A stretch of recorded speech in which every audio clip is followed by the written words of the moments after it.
لازم نعيد النظر ليس في سياسة وفاق سطيف، في سياسة الكرة الجزائرية ككل محليا. كيف نرفع مستوى هذه الكرة؟ هل هي إمكانيات بشرية وهياكل؟ احنا غايبين، والدليل توصل اليوم مباريات لازم الأنصار ثاني يتريثوا، لازم يكون كاين العقلانية شوية. يعني هذا رانا عندنا الرقم القياسي في العالم في الويكلو.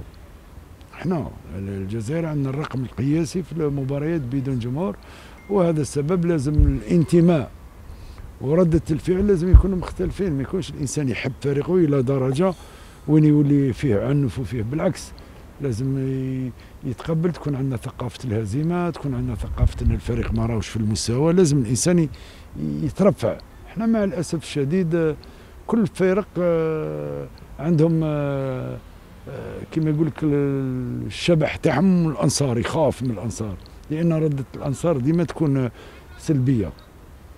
نتمنى يعني الانصار في الجزائر ككل يتعقلوا ما هي الى رياضه وكره قدم. فرق ابناء الجزائر يتنافسوا من اجل الفوز او هزيمه بمباراه، لا تجعل الانسان يروح الفكر تاعو ويشوف مباراه مثلا في خصيف شباب. ربما كان الجمهور اليوم راه كنت تكون احلى، راح تكون رده الفعل اكثر ايجاب. من ضمن هذه الاشياء يعني المنظومه ككل، اعاده النظر في المنظومه الكرويه الجزائريه.